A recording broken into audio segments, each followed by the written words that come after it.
Hello, welcome to the Social Justice Forum. I am your host, Daren Jaime. We thank you for joining us. Now, if you're asking the question, what's the show all about? We bring you a forum discussing and providing a deeper understanding of the issues and inequities many communities face. Things such as systemic inequality to pressing social problems. Our guests provide multiple perspectives and insights, helping us better understand and address these challenges. We invite you to stay connected to us. The Social Justice Forum starts now.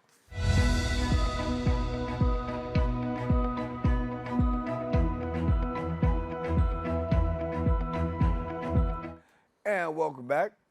The First and Last King of Haiti is a book that's shedding light on Henry Christopher's complex and controversial story. From his humble beginnings as a child of enslaved parents to his rise as a leader in the Haitian Revolution, Christophe's journey is one of betrayal, heroism, and tragedy.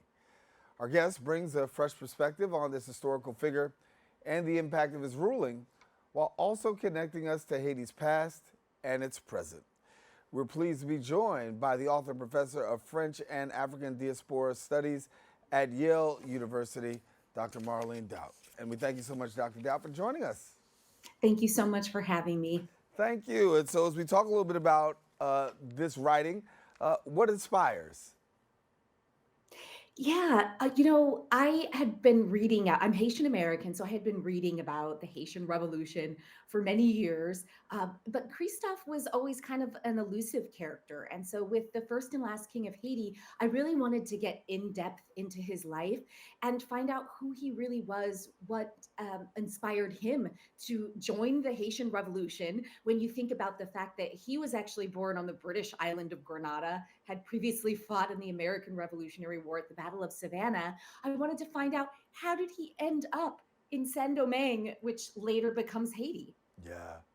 And when we talk about him, the first and the last king of Haiti and his rise there to really get to the place of becoming king, there's some background to that. Oh, definitely. So, he does become not just a participant in the Haitian Revolution, which of course is started in August 1791, a massive slave revolt and rebellion that really, turns into full-blown revolution pretty quickly. And again, Christophe is not just a side player. He becomes a major general, one of the freedom fighters. He's kind of the right-hand man of Toussaint Louverture. And then after Toussaint Louverture is arrested and deported by the French, Christophe becomes general-in-chief of the Haitian army under Jean-Jacques Dessalines, who had declared Haiti independent on January 1st, 1804. And so Christophe has a lot of responsibilities pretty quickly. But after Dessalines is tragically assassinated in October 1806, Christophe has this moment where he's got to decide what to do. Shall he join with the conspirators who want to set up a republic, or shall he go off on his own? And he ultimately decides to flee to the north where he had been living. And eventually he sets up his own kingdom and he becomes the king of Haiti. Yeah. And when we think about the time of Haiti, at the time of his, becoming king, give us a little bit about the background as to what was going on right around the time that he was becoming king that elevated him into the kingship. Yes. So if we go back to the moment of Dessalines' assassination, we're really talking about kind of experimentation in governance. Dessalines had been an emperor and had declared an empire of Haiti. But Christophe and Dessalines' rival, a man named Alexandre Pétion, who had also fought during the Haitian Revolution, he really wants to experiment with the idea of a republic where you would have a president. And Christophe doesn't really agree with this. But when he flees to the north, I should mention this creates a civil war. And this civil war is going to last between the northern and southern parts of Haiti for 13 long years. So Christophe does become king in 1811, but only over part of the country in the north. And previous to that, he had actually been president over just the north. So it's this very tumultuous time in Haitian history. And then you have to think about the fact that France is still not recognizing Haitian independence and trying to invade them so that they can restore slavery, which is kind of astonishing to think about. And for yourself, I mean, obviously taking a look at this and really being intrigued by his life, his legacy, Um, One of the things that we have to say is that there's some controversy involved too. Absolutely. So Christophe is known for building a massive citadel. Today it's called the Citadelle La Ferrière. In his day, it was called the Citadelle Henri. This fortress sits atop one of the highest mountain peaks in Haiti. It has been widely hailed as the eighth wonder of the world. It's the largest fortress in North America, and it's meant to protect Haiti from invasion. But as you can imagine, how are you going to build such a massive structure? All of the bricks, all of the materials that have to be carted all the way up this mountain in the hot Haitian sun.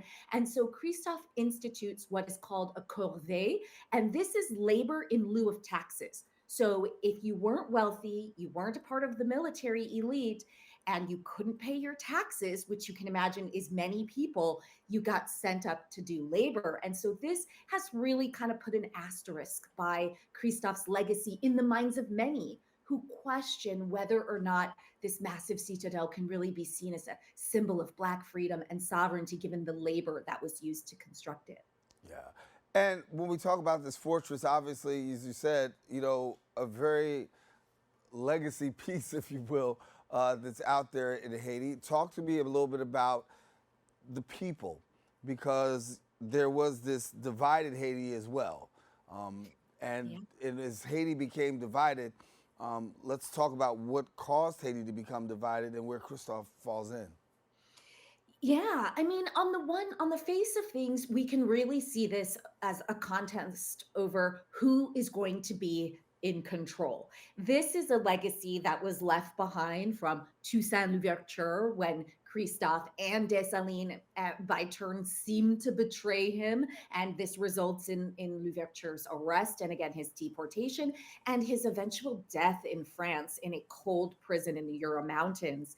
And when Dessalines takes the reins as emperors, the kinds of divisions that had existed under Toussaint don't evaporate. And those divisions remain when Christophe takes the reins. And his vision for Haiti is really strong, but it's opposed to the one that says Haiti should be a republic with a president and a senate. And Christophe creates, in contrast, of course, a monarchy with a nobility, with dozens of counts and dukes and barons. And it's a place of opulence and wealth, but also a place where the people aren't necessarily involved in governing themselves and in choosing their leaders. And when we think about America and how America perceived Christophe during that time, what was it like? Oh, goodness. So it depended greatly. So, in the southern United States, where there's still slavery, of course, lots of demonization of Christophe, making fun of the fact that he is a Black king, saying things like he apes royalty, really kind of your standard racist, stereotypical fare. But in the northern United States, interestingly enough, Christophe actually gets quite a bit of support from northern anti slavery activists and also northern merchants who are very interested in trading with Haiti, especially after Thomas Jefferson's trade embargo expires. They really see Haiti as quite a lucrative market. So it's a really regional attitude that people will hold. But in some ways, it's more astonishing that Christophe finds support in the North because there's a strongly kind of anti monarchical sentiment in the North stemming from the days of John Adams' presidency. And yet you find all of these defenses of Christophe as king and of the monarchy as a system of governance in northern US newspapers during Christophe's reign. Yeah. And as we look at the legacy right now of Haiti and Christophe and where he stands, how would you define it? Oh, I would say Christophe's greatest legacy is not necessarily these amazing structures he built. Along with the citadel, there was also his palace at Sans Souci, which means without worry in French. And this palace was magnificent. It was destroyed partially, unfortunately, by an 1842 earthquake and is not able to be restored. And so, on the face of things, you could say, oh, this is his greatest legacy. But I think his greatest legacy was actually his vision of Haitian sovereignty in an extremely hostile world. Because even though Great Britain and the United States are trading with Haiti during this time period, they're actually not recognizing Haitian sovereignty because they don't want to anger France and because slavery still exists on US shores and in the British colonies. And Christophe was unwilling to compromise on Haitian sovereignty. When the French kings and the Southerners are floating the idea that perhaps Haiti could pay France an indemnity as the price of freedom, as the price of French recognition of Haiti's sovereignty, Christophe uses one word. He says, inadmissible. Absolutely not.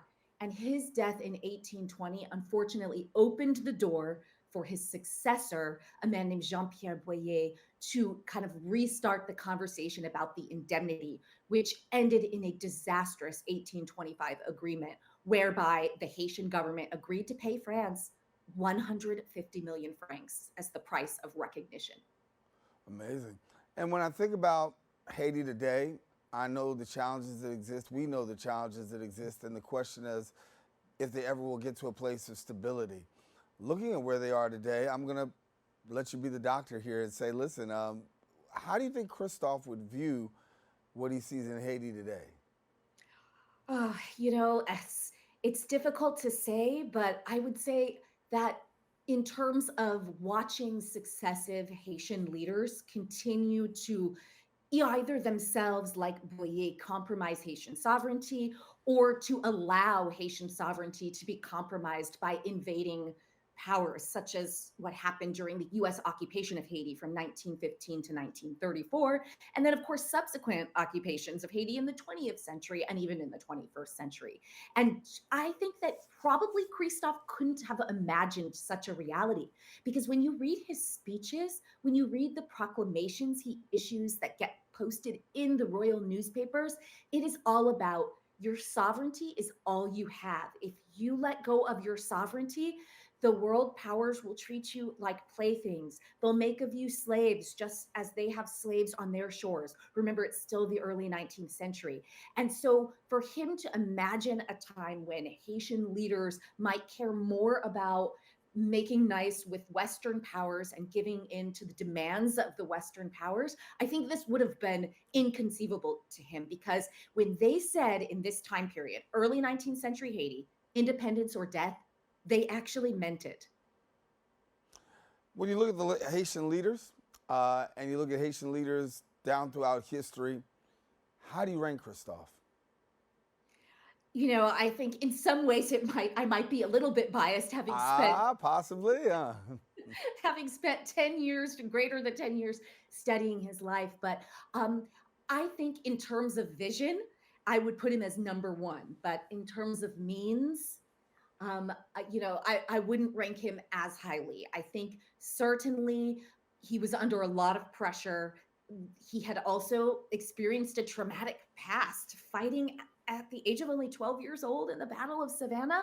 But at the end of the day, it's the people in a country who always suffer when their leaders make mistakes, which is in fact something that one of Christophe's most prominent ministers, the Baron de Vatte, wrote in his 1819 History of Haiti. And so I think we can't ever forget that, even as we're ranking leaders or wanting to prop up the good things that they did, that it does matter if people were harmed under their rule. Yeah.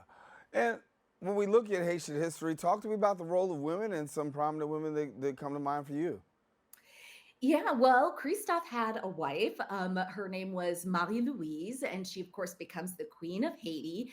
And it's very interesting because whenever Christophe would show clemency to someone who was about to be punished, his wife might intervene and say, you need to show some mercy, some more mercy here. And she would be the one to get credit for that clemency that he's going to bestow on certain figures because it was very important to him to seem very strong. And so if there was ever a question of mercy, he would often say, it's my wife who has encouraged me to do this.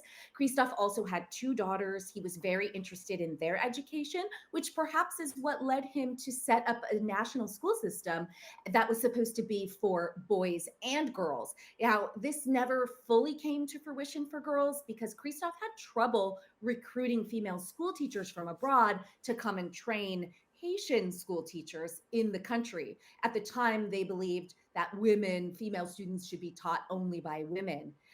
But there were also plenty of women, I just have to say, who participated in the Haitian Revolution. And we see their legacies and remnants in the histories of Haiti written by Haitians. And the last thing I would say about that is Queen Marie Louise actually has a guard, a corps of female guards called the Amazon, and they're women, and they are dressed in a very elaborate fashion. And even though they don't engage in combat, they were kind of the talk of a certain sector of the world. They were written about in Great Britain and in the United States. So people were very fascinated by this idea of a female, corps of soldiers, quote unquote. And when we think about that female corps of soldiers, I mean, obviously, I look at American history and I look at where, women have risen and then now women in the military. You look at Haiti. When you look at where we are today and you see where Haiti was, how do you reconcile? I mean, there's been much improvement in some areas. And then in many ways you can find yourself and say, when it comes to areas such as women and treatment, you might find yourself in the same place. Yeah, I would say, it was being the early 19th century under Christophe's rule. This is not going to be a highly egalitarian society in terms of gender politics. One of the reasons that Christophe and his ministers are very interested in female education is because they say, well, women are mothers and therefore they're the child's first teacher. And so if they aren't well instructed, how will they, instruct the children well? So they have some kind of patriarchal ideas. And, we must point out that Haiti doesn't have, females in positions of leadership for a really long time throughout the entire 19th century. And even in terms of writers, while the United States at this time period has a lot of women writing, Black women writing as well. Maria Stewart comes to mind, Sarah Fortin, just to name some of the 19th century Black women writers from the United States. What we see an absence of in Haiti is women writing in the public sphere. But just as in the United States, there were a lot of pseudonymous writings, people writing under pen names that could very well have been women. But at the same time, Haiti's already had a female president and the United States has never had one. So just because the beginnings start out a little bit rough in terms of gender equity and equality doesn't necessarily mean that is how things will shake out in the end. For people who want to get more information about your book and the work that goes on, how do they do that? Absolutely. You can buy The First and Last King of Haiti anywhere books are sold. I am partial to independent bookstores. So I always say bookshop.org contributes to independent bookstores. And you can also visit my website, which is my name, marlenedaut.com, and check out some of my other writings and resources for teachers, especially. This has definitely been a labor of love for you, right? 10 years of research? Yeah, it has been a labor of love, but I have to say, sometimes it was grueling, but it felt worth it because I know that this story is important. I tell my students every day, the Haitian Revolution is for everyone. It is not just a story for Black people, for Black History Month. This is the story of how the world went from slavery to freedom, and everybody should know it. Yeah. Dr. Marlene Daut, author and professor of French and African Diaspora Studies at Yale University. Thank you so much for being with us. Thank you so much for having me. All righty, we're taking a quick break. We'll be back with more coming up right after this. 19.7% of Bronxites currently experience food insecurity. Meanwhile, instead of these nice, colorful foods, this is the best food that they have access to. If this sounds like you, there are a bunch of resources to get healthy food for free or cheap. If you want to help, you might consider donating or volunteering in one of these places. Community fridges like this one are all over the city and allow New Yorkers to conveniently donate extra food to people who might need it. Go to this link and find your nearest one.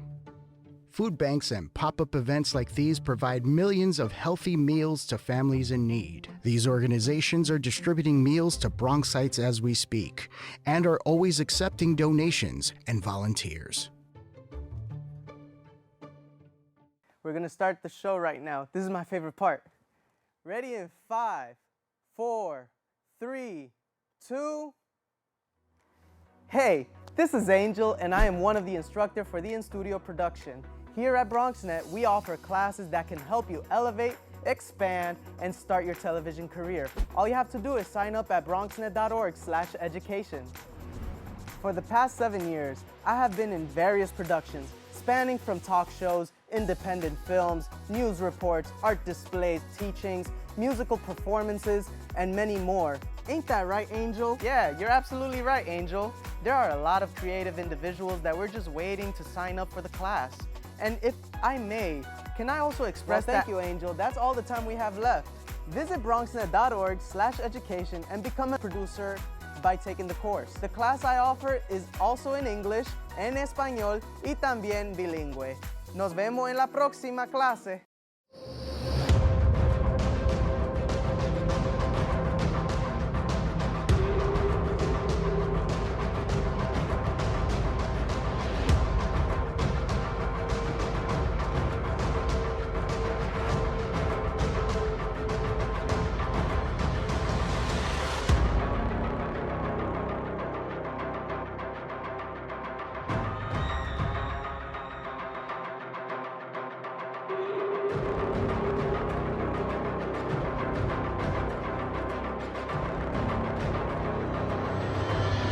And we are back. As inequality continues to affect low-income communities, the Poor People's Campaign is leading the charge, demanding attention and action.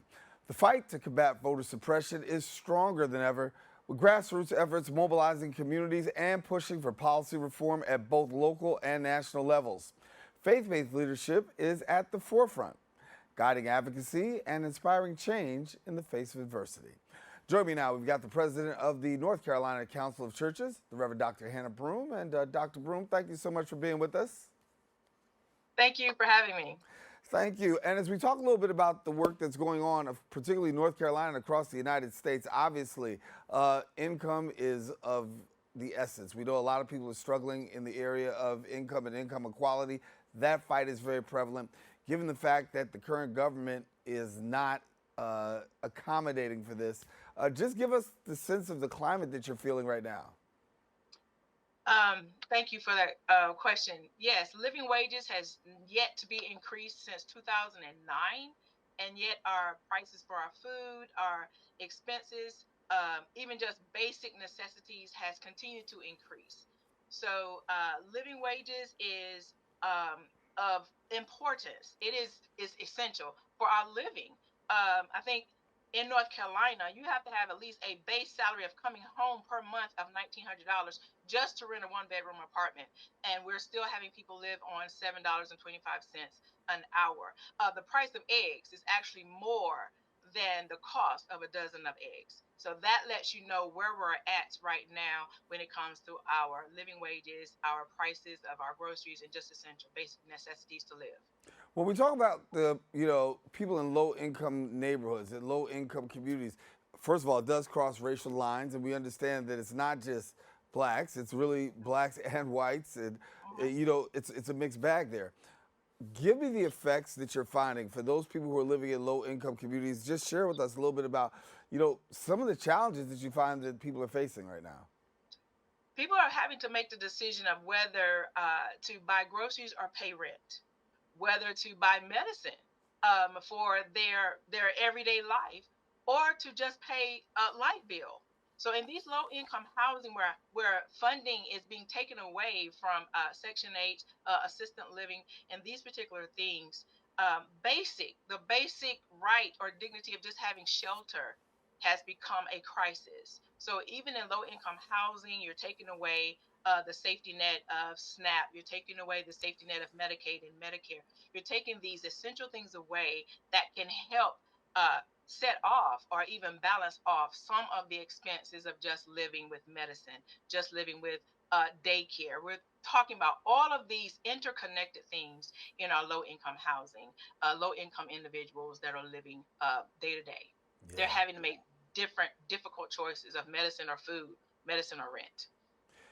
And I know that you're at the grassroots level as an advocate and also, the North Carolina Council of Churches, really bringing together a coalition of churches and pastors and ministries to really address the issues of social justice. When we talk about the Council of Churches and the advocacy that's gone through social justice, talk to us about the church and the role it's played in really facilitating being a voice to the voiceless.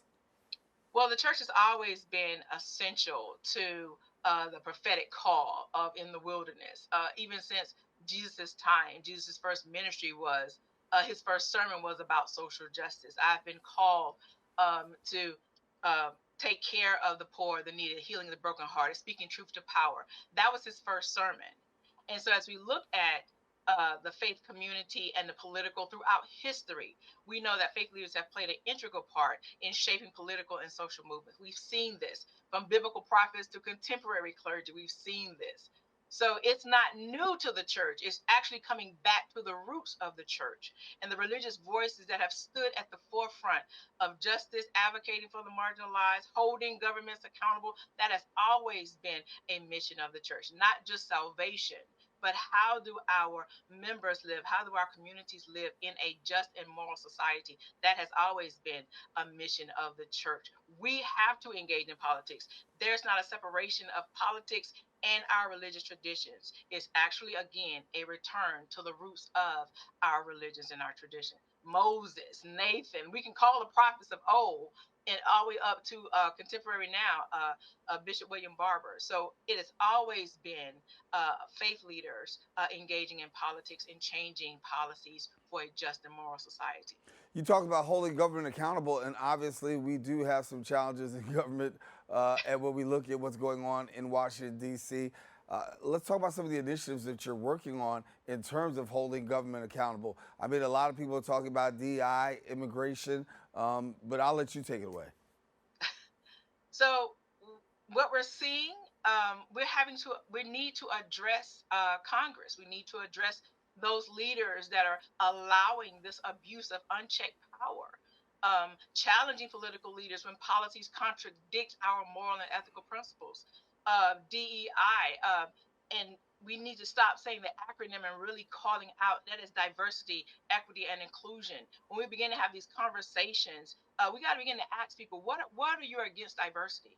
What are you against equity? What is it that you're against in inclusion? We begin to have to look at this, challenging this moral narrative, false moral narrative that's out there that our faith community is against DEI. Mobilizing communities, encouraging civic engagement, beginning to have our faith communities go to school board meetings, go to city council meetings, go to your general assembly, go to your state capitol, and begin letting your elected officials know we are your constituency. You got to begin to have a policy that advocates for the marginalized, the ostracized, the left out, reinforcing funding back into communities that are being defunded. Look at our educational system and look at all of our schools that are having to be Title I schools, and that funding, that money is being shifted to privatized education. These are things that we as a faith community can begin to challenge on the local level. So we got to begin to intercede and begin to be that prophetic voice in the wilderness. Can't just be in the churches, but it actually has to be in the public square as well. Yeah, and when we talk about being in the public square, obviously that's, no easy feat. Having people be engaged politically, socially, and taking on the mantle of social justice. It's hard for a lot of people who say, listen, I have no faith in government. I have no faith in that there will be justice served. What's your message for people in regards to engagement? Because when we talk about engagement, we understand, that there are a lot of people who listen who are apathetic about the situation simply because either failure to affect change or broken promises. So we have an obligation to be prophetic voices. We cannot be passive observers. The church cannot afford to remain silent in the face of any injustice. The world needs modern day Moses, Esther's, Martin Luther Kings, who were courageous enough to stand for righteousness. We got to begin to speak boldly against oppression and racism and economic justice. Mobilize our communities. It's not just registering to vote. It's not just actually going to vote. But what after that? What's after the ballot? We got to begin to push for righteous policies. We got to refuse to be manipulated politically while maintaining our moral clarity. We can't just be jumping and bouncing at headlines and sound bites, but we really got to stand in solidarity, really be strategic and intentional as faith leaders. I think it was the theologian Howard Thurman that said the masses of men live with their backs against the wall. And so the moral and spiritual question we have to do today is, what do we do about it? We got to come together. We have to be the answer, not just in the pulpit, but in the public square. You can begin at your local church organizing and beginning to be civically engaged with your elected officials on your local level. The time right now is for prophetic action. Right. So will our churches rise up to the occasion? So when you talk to the average person now, I mean, let's say, listen, I'm out here watching, and I'm seeing what's going on. I don't like what's going on, but then again, I really feel like my vote doesn't matter. I really feel like I don't like the whole government thing, and how would you engage me to say, listen, you know what? It's important. You need to be active, and you need to take watch. How would I engage you? First thing I would ask, what's important to you? If you say your family is important, so okay, let's look at these things that are affecting your family: education, living wages, where you could actually live. Redlining is a real thing. They might have changed the name of it, but it's still there. Where they're moving and defunding communities. So that's my first question. Not whether you're registered to vote, not whether you love the government or not, but what do you care about? I think they call them table topic issues. The food that goes on the table for my family, the pricing of it. So that's how I begin to engage them. And then from there, okay, if your concern is education of your children, then I have to begin to ask the question, when was the last time you was at a school board meeting? When was the last time you had a conversation with your educators in your community, at the school that your children are going with? Then from there, you begin to look at a plan of action as a concerned citizen, as a parent. If you don't have any children, but you're a concerned citizen because of crime in your community, okay, begin to look at, is it because there's no resources there? Is it because nobody's paying attention? Is it need to be a gun reform? Is it need to be a police accountability? We begin to have to look at what people care about. That's the first act of engagement. If I was engaging a faith community, my first thing will be, if you're looking at your congregation, what affects your people? And then me as a minister, me as a leader within that church, I will begin to look at that, begin to say, okay, this is how we can address this. Is there environmental waste in your area? Or, then we can begin to look at this. So you have to figure out what people care about first. And then that's how you begin to engage them into civic engagement. Well, one thing people are talking about for sure is voter suppression. And Yes. that was pretty heavy, right? And we saw that in this last election. We saw it in the election prior. We've seen it in several elections. And one would think that since Dr. King and John Lewis, that we would not be talking about voter suppression still in 2025. Yet and still it's real. Yet and still it's relevant. And I'll ask the question, what are we doing here in the area of voter suppression, particularly in your neck of the woods? I do know that there is some lawsuits against the voter suppression laws. So that's in act. What if your vote was not important? This is what I want everybody to understand. If your vote was not important, why do they need to suppress it? If there was not power within the people, then why are there discounting votes? I think in North Carolina, they're still trying to discount 60,000 votes. So if your vote was not important, if your voice was not important, they would not be trying to silence it. So yes, we need to continue to be engaged in registering people to vote, but also educating people on the power of their vote. As we've seen it since 2024. There's been so many voter suppression laws. I think it was within 19 states. There's over 1,000 voter suppression laws that are also, active, and also they are becoming law. So we have to look at those things. Yeah. As we draw down, I want to get a chance to get your take on activism, because obviously you are a person that's politically and socially active. And we're trying to look now to see where those next leaders are coming from. And we know a lot of them are young people that are coming up right, right up in the ranks. However, when we talk about activism, we also do say that there's some apathy there too, right? And what do we? So when you see activism, when you see being that voice and that voice for the voiceless, how do you see its future? I think more are young people doing it, but I also um, want our young people to walk alongside those heroes that have already walked that walk. There's always that passing from the elders to the youth. Civil disobedience is a moral choice, is the only moral choice, and so activism, regardless of age, is prevalent.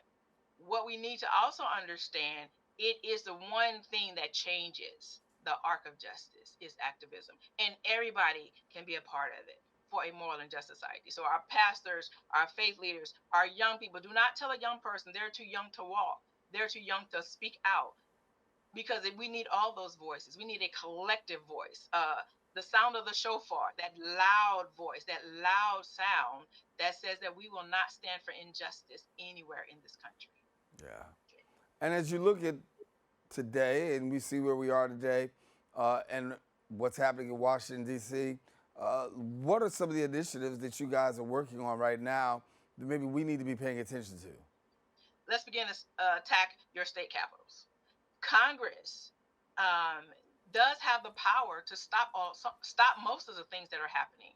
So we have to begin to have a strategic plan that begins to protest, that begins to engage our elected officials on the state level. We can start from local, absolutely, but then we need to move it up the states and begin to look at Congress. Hey, Congress, what are y'all doing? Are y'all allowing these things to happen and occur when you know that they're even against the Constitution, and yet you still stay silent? So we got to start attacking our Congress. As for people who want to find out more information, how do they get connected? What do they do? There are so many. Poor People's Campaign, you can sign on. You can go to the website of Poor People's Campaign. Repairs of the Breach is also the other organization that you can sign on to. Prophetic Council, under the Repairs of the Breach, is for all faith and moral leaders to be a part of. We do have a lot of faith-led things planning, and so joining the Prophetic Council on the Repairs of the Breach website would be a way of staying engaged and staying in contact with the actions that we're going to be planning moving forward. And I know you've worked very closely with Dr. William Barber, one who is very much the bishop, we call, of the social justice movement these days. Talk to me about what you've gleaned from him, what you've learned from him, and what you've implemented into your own, into your own workspace. Moral analysis. You have to look at what is happening behind the headlines. So one of his favorite and one of his most profound statements is, "Do not be loud and wrong." So you have to do your research. You have to look at the facts and then do a moral analysis of the time.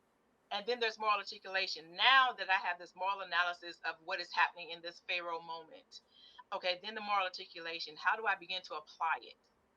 And then the moral agenda. Let me set out my agenda of how I'm going to engage people, how I'm going to connect with my state officials, and begin to say this budget is not helping out the least, the lost, and the left out, and then having moral action.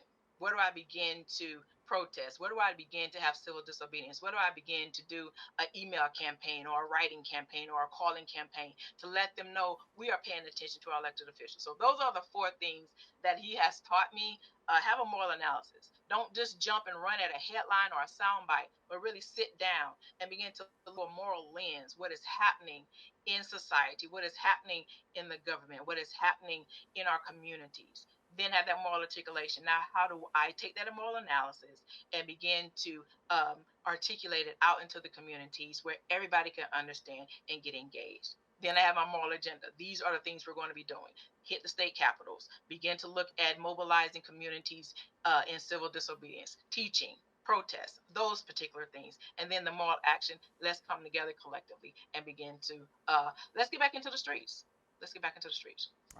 Dr. Hanna Broom, we got to leave it there. Thank you so much for joining us, and great conversation. Thank you. Thank you so much for having me. All righty. We are taking a quick break, and guess what? We'll be back with more coming up right after this.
And welcome back. The National Council for Mental Well-Being is honoring a senior peer coordinator from VIP Community Services with its prestigious Peer Specialist of the Year award at NatCon 25.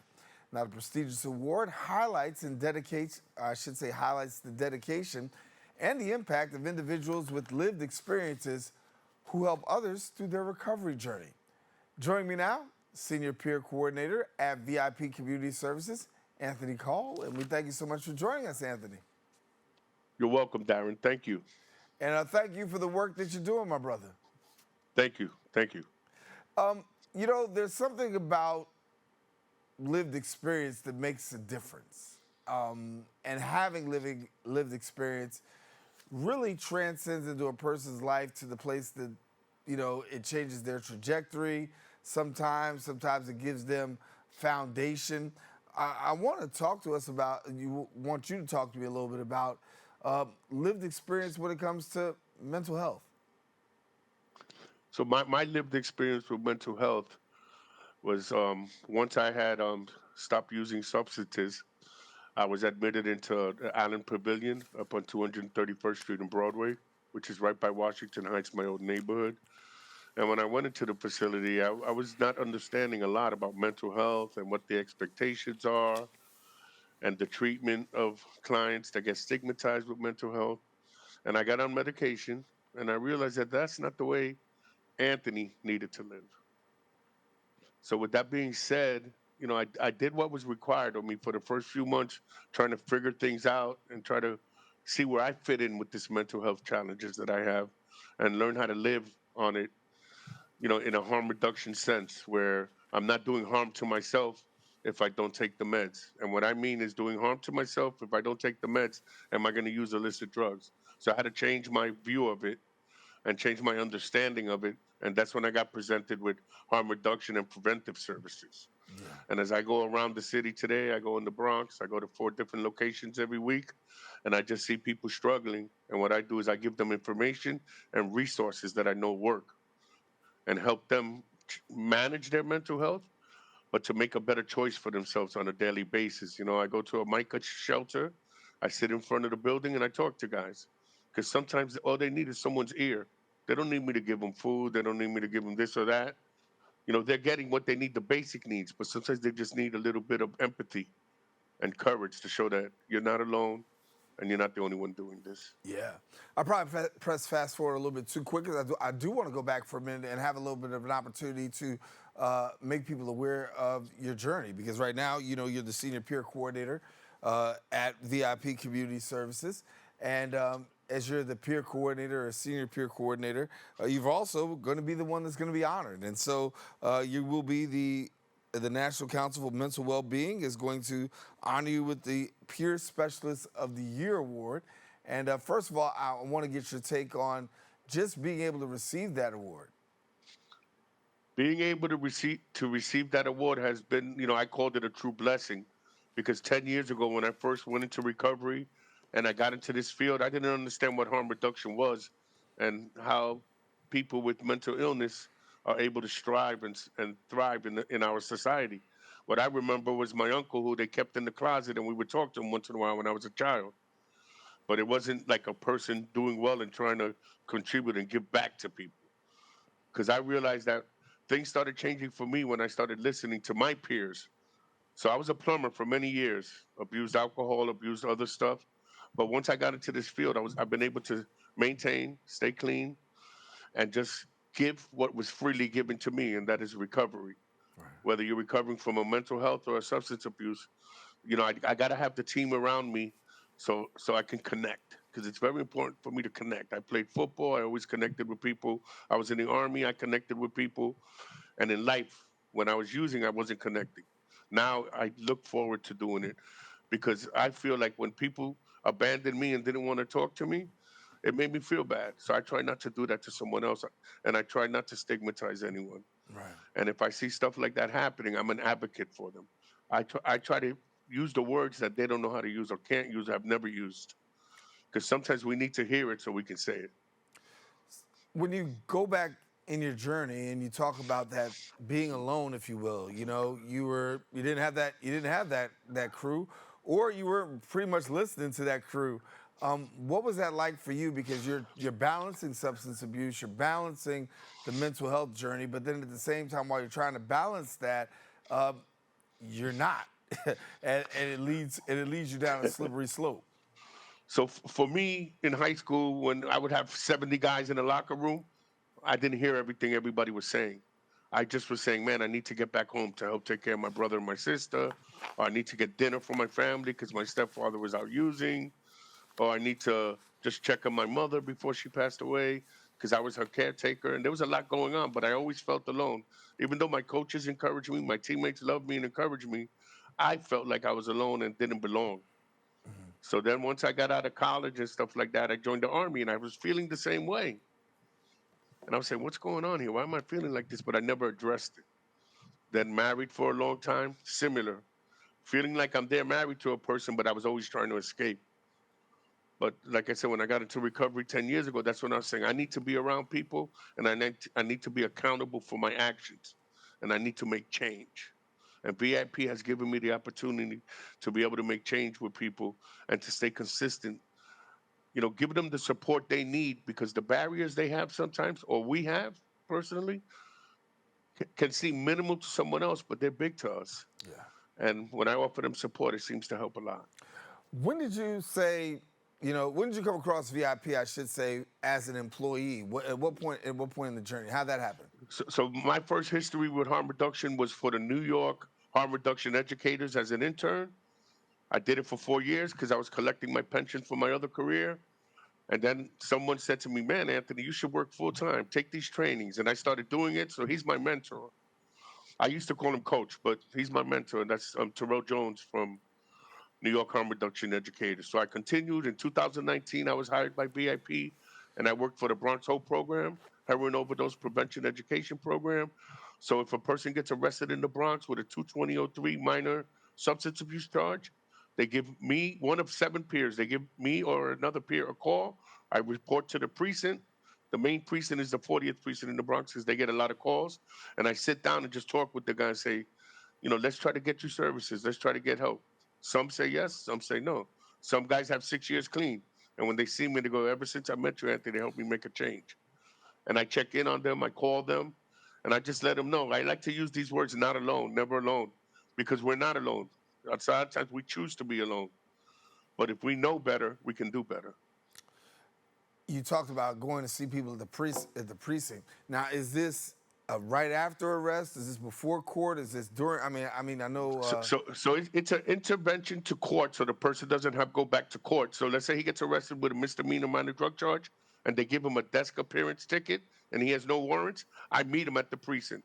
I Cool. talk to him, and he has 30 days to comply, and then I send the judge an email, and that's how we move forward with the team I work with the Bronx Whole program. It's all in coordination with the DA's office. Yeah. And I mean, it's real important work, man. oh, listen, I'm familiar. Important. I know it's important, and I think that intervention is so important because you also talk about the mental. You talk about the mental component. You talk about not just the mental component, substance abuse. Then we also haven't even gotten to the place of what a criminal record does. I mean, that also leads Yes, to the the breakdown. stigma of having a criminal record. Exactly. And the job where you sign at the line, we stopped that from you having to sign and tell them that you had a prior arrest on certain job applications, because it's that important to help people succeed in New York. Because it was big to sign that, and then next thing you know, you don't get the job. So And it's a lot going on, man. a lot, and for yourself, A lot. but for yourself, now you're a bridge. I mean, once Thank you. you were on the other side of the bridge, but now you've become the bridge. What's that I'm like? going to tell you a funny story, Daren. I didn't mean to cut you off. No, go ahead, bro. So my first arrest was at the 46th precinct, where I went to meet somebody, and when I was walking out, I said, "Wow, I get to leave without being in the van or in handcuffs." That's some stuff, brother. Yeah. Today I can do that. And listen, when you think about that, and you think about the fact of where you've come from, what's the message that you have? And what's the message that you share to, other peer specialists and the others who, are trying to do this work? My main thing I talk to the people about that I was taught to by a clinician at VIP, self-care. If you're not doing the right thing for yourself or being good to yourself, you can't be good to anyone else. That's like me telling my son, don't smoke pot, and then I'm smoking weed in the garage. Come on, man. My kids are 34 and 31. When they were children, I was doing what I was doing, but I wasn't in their face doing it. Now as an adult, I can stay clean, help people, and be in their face, and they want to be a part of what I'm doing, and they ask me questions. When I was a plumber, nobody asked questions. Now they're asking your advice. Yes, sir. And, I tell them, it's a suggestion. It worked for me. It may not work for you, but let's try to find what will work for you. What are your strengths? What are your goals? Let's make short-term goals that are attainable. You can't say, "Oh, I'm going to be president next month." That's not attainable for Anthony. I know that. I tell them, try to pick something that you think you can do. And something could be, instead of drinking 30 beers a day, I'm drinking 10. Just an example, or Right. instead of hanging out all night, I'm going home at 9 o'clock every night. And now the arrests start going down, and the continuation in court, and keep on, abandoning your family, because that's what happens when we get arrested. We abandon our family, and we let the women of our society fend for our kids, or the community fends for the kids. Right. It's a tough situation, Daren. Agreed.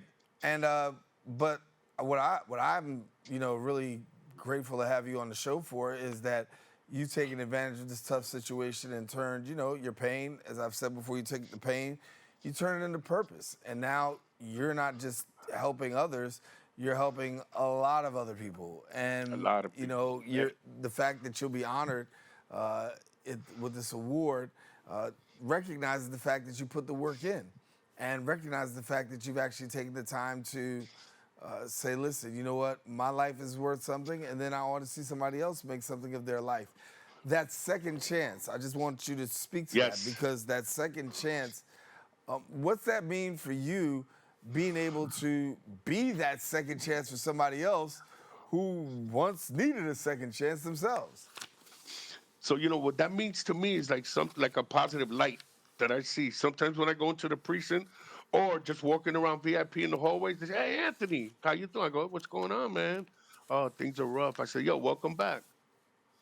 It's not where you start the race, man. It's where you finish. And it took me 30 years of of restarts, restarts, restarts. Yeah, I'm good, honey. I'm gonna be good, but I wasn't. And this see the award in the back behind my shoulder? That's the award they're presenting me with. I just wanted to show you it's something beyond my dreams that I could ever think I would ever get. I could never think Anthony deserves that.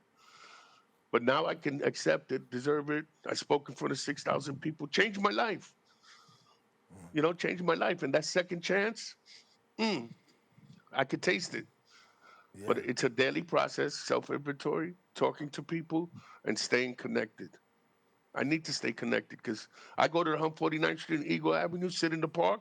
I don't know anybody because it's all a different era of hanging out in the streets.